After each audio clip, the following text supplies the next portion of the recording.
Hey y'all, Thompson Farmstead Adventures. Yeah, this next clip here that I'm going to be presenting to you guys is a little attic tour that I did to show you what we started with, of getting some plywood down through all that snow of insulation, the blown in insulation. And eventually, over the few more clips afterwards, or a few more videos to come, you're going to see how we continue to add more catwalks up there in the attic. So we have more room to walk around to get to the areas that we need to work in, which is, well, it's a lot. So stick around and just check it out. This little clip here is just kind of like an overview of what we're doing. So hope you watch it.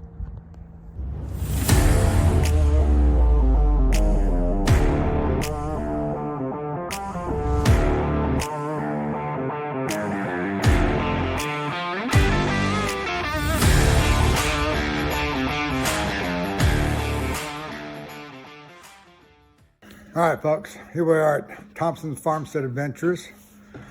What I'm doing is I'm going to show you what we've been working on.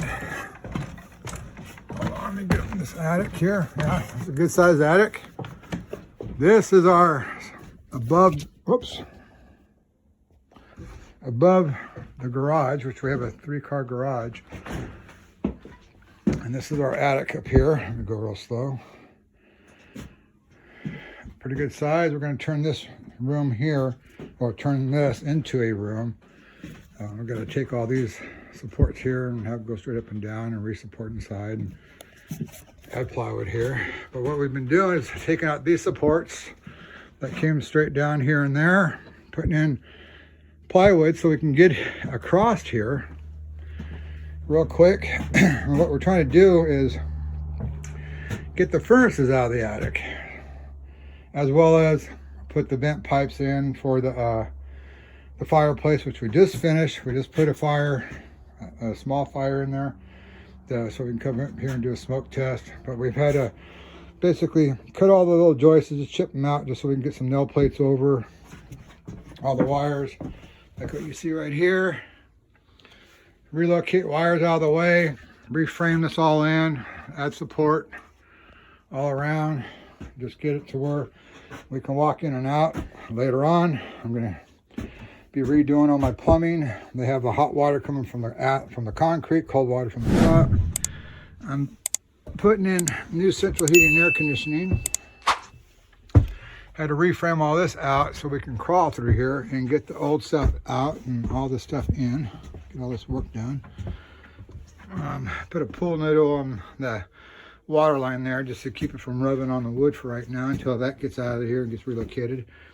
This closet right here is actually the furnace closet. A unit goes here for the common areas, and this one here for the bedrooms. I just got done putting in the vent for the kitchen hood there. That'll go out over there someplace, but I got to get all the ductwork and everything done over here and get the furnaces and stuff in before I run that, so I don't get that in the way. And then I got to run gas line and everything else over here so we can get the furnaces and water heaters and all the other stuff that we're doing. We had to build this little makeshift ladder here, and we just got done installing all this pipe up through the roof. And I'll do another video on the outside one, but right now it's about 35 degrees and the wind's blowing about 30 miles an hour. But we had to build a platform up here so we can get up there, because as you can see from ground level all the way up to there is about 18 feet, 16, 18 feet. Because that's an 8-foot ladder right there. And I still have, what, maybe about another 5 feet before I hit the ridge. And this platform here is about 5 feet tall from where I'm standing, which is on the basic 9-foot ceilings of this house. We're also relocating lights to fit our new countertop, because the other one they had was at an angle, kind of went as a partial octagon. And then we got a whole bunch of stuff just getting ready to get done. I have some vents that I need to cover up on the roof, like that one right there. Let me zero in on it. because I'm putting power fans in.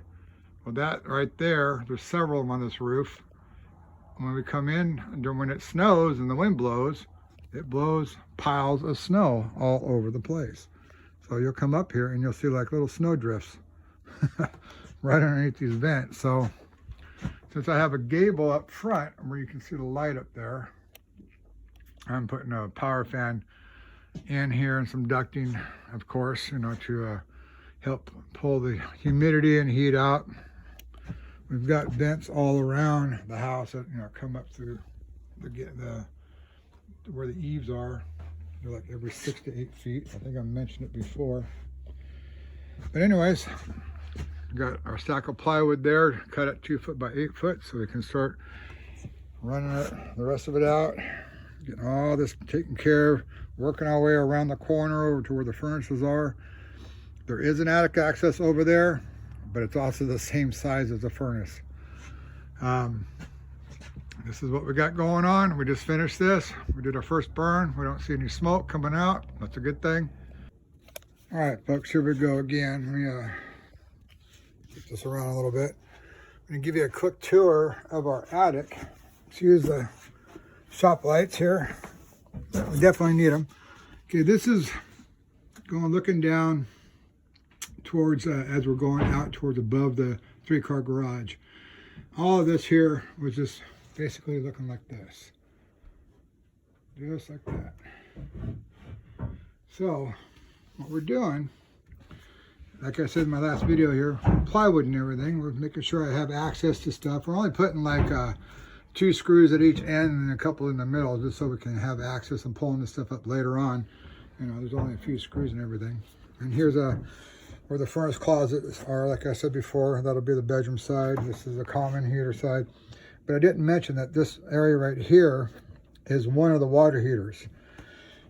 Real quick, I'm going to try to take you over without falling through the ceiling. So I have to walk on all this and hold the phone at the same time. I can grab up here, just kind of step on each joist. Get over here to the tricky part. I got ducting in the way. Shouldn't be that hard for me since I've been doing this most of my life, crawling around in attics doing HVAC. Here's our crawl space. Let me get over to the switch. That's our crawl space right there. Yeah, we can get the furnaces in and out, but what people don't realize is that where I'm standing is actually our linen closet. So you have to drop this straight down. If you put a furnace in here, you drop it straight down. And then you have to miss the door and the linen closet. So this is going to get sealed up because I'm making that attic access. Plus I'm putting another one in the 10-foot ceilings in the front of the house. And here is, well, this is where I was working. That's where the vent pipe's going up through the attic over there. And you can see the height difference from down below to here is actually about 5'5" to the top of the ceiling joists. And all this nasty octopus duct that's in here, I hate it. That's why I'm redoing it all. 2 things in this house I do not like is the plumbing and the HVAC, and here's why. There's no place to work on these things. You have nowhere to go if you wanted to service that furnace, you know. Everything's right in front. You have the gas lines, which are the black and the yellow pipe. This black line right here is insulation, which is part of the whole house water line going through the house and sprinkler system. Then you have the electrical and condensate drains. All this garbage coming out. And this is the water heater closet. You don't have water heaters upstairs in the attic. It's too dang hard to get up here to maintenance these things. So that one that I showed you over there by the 2 furnaces is going to be for one of these units. I'm going to be buying 2 new units, but I'll reuse these somewhere else. There's 3 water heaters in this house. There's one in the garage. And right where these air conditioning lines go out, there's 2 units that sit outside, air conditioning units. I'm going to turn that pad and build a closet for one of these water heater closets and water heaters that'll supply the hot and cold water to this side of the house, which is basically all bedrooms. That other side of the house over here,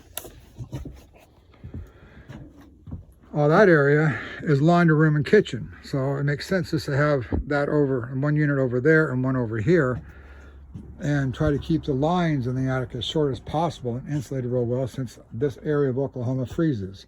We're in the north east corner, right by Arkansas, Missouri, and Kansas.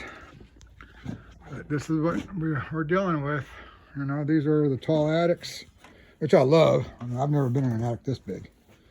These attics are like being inside of a church. The issue I have here on this platform, for one, it's not plywood. It's that OSB 7/16 that you'd use on your roof. And then you have it spaced basically, looks like 2 foot on center to here, and then it goes to about 3.5 feet. So the centerpiece right here, careful, does this number. This is completely unsafe, and it keeps the furnaces on not level, especially in these giant drain pans. So what we're doing is we're getting all this stuff lined out to where we have platforms everywhere. You can put it basically a dance club up here.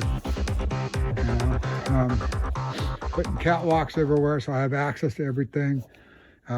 Exhaust fans will go out that way where you can't see them from the street or underneath. This house is like the house I've always wanted to work in, and now it's mine. I get to do it all here. I mean, there's just so much stuff I can do to make this thing a lot better than it is. I mean, we've been working on this ever since we moved in, because we started off with a plumbing leak in the master bedroom sinks that flooded out the wood floors of our family room and kitchen area. Anyways, guys, here's what I'm dealing with, and as you can see, this is a nasty mess. For those who know what I do or do this as well, that watch this video, yeah, you're going, this is crap. It's crap. In fact, I had a jimmy rig when we first moved in here, these 2x6s, to lift up this furnace to get a company out here to replace the drain pan, because it was blowing out in water. As you can see how it's all stained here. Water is coming out. And right below us is a safe room slash for a tornado, right? It's built inside, made out of block and concrete, as well as a walk-in master bedroom closet. Excuse me. When we first got here, we can see that the drywall needed some work, but we didn't know why. Well, now we do, because of all this water damage and stuff coming in here from everything freezing up during those times of the year. Hey, thanks for sticking around to the end to watch this video. You know, I'm doing the best that I can to get all these videos in the past collaborated together, bring them forth to where my video taping is more interesting. I know some of the stuff as I watch it, it's like, yeah, kind of boring a little bit, you know. But to you guys out there that do the construction that I'm in, you're going to go, wow, what a mess, you know, yada, yada. So, you know, hopefully this will reach some of the people. Like, share, and subscribe. It really does help, you know. I'm trying to get there. And anyways, you know, I'm looking at what I'm trying to do here in the editing. And I really do, guys, appreciate you all for sticking around and watching this. Be well and be blessed.